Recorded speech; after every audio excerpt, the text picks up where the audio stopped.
কখনো খেয়াল করেছো কিনা আমি জানি না, কিন্তু একটি চায়ের কাপে ভেজানো সামান্য বিস্কুটটিও আমাদেরকে অনেক বড় একটা শিক্ষা দিয়ে যায়। আমাদেরকে বুঝিয়ে দিয়ে যায় যে কারোর প্রতি বেশি ডুবলে নিজেকেও ভেঙে পড়তে হবে। যেন জীবনের বেশিরভাগ ক্ষেত্রে সবসময় চুপ থাকাটা কেন বেশি প্রয়োজন, নিজের মূল্য বোঝাতে চুপ থাকাটা কেন বেশি প্রয়োজন। খুচরো পয়সার আওয়াজ সবসময় বেশিই হয়, কিন্তু বেশি টাকার নোটে কোনো শব্দ নেই। এটা তোমাকে আমাকে অনেক সহজে বুঝিয়ে দিয়ে যায় যে নিজের মূল্য বোঝাতে সবসময় চিৎকার করার কোনো প্রয়োজন নেই। একটু চুপ থাকো, একটু চুপ থাকো, একটু সঠিক সময়ের অপেক্ষা করো। সময় তোমার হয়ে তোমার জবাবটা ঠিকই দিয়ে দেবে।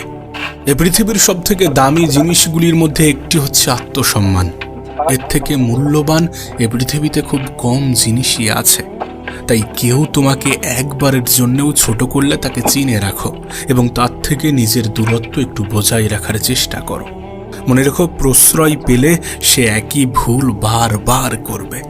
কাউকে ক্ষমা করে দাও, কিন্তু দ্বিতীয়বার আঘাত দেওয়ার সুযোগ করে দিও না। না, তোমার কি মনে হয় না যে সকল মানুষের সাথে তোমার মনের খুব একটা বেশি মিল নেই, যে সকল মানুষের সাথে তোমার চিন্তা ভাবনার খুব একটা বেশি মিল নেই, তাদের থেকে তোমার দূরত্বটা বজায় রাখা উচিত? কারণ সাধারণত যেখানে মনের মিল থাকে না, যেখানে চিন্তা ভাবনার মিল থাকে না, সেখানে তর্কটা একটু বেশিই হয়।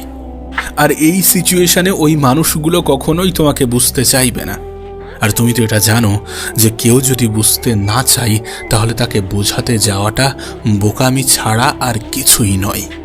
দেখো, জীবন যতদিন আছে নিজের মতো করে বাঁচার চেষ্টা করাটা প্রয়োজন, নিজের মতো করে বাঁচাটা প্রয়োজন। একটা কথা মনে রেখো, সকাল যত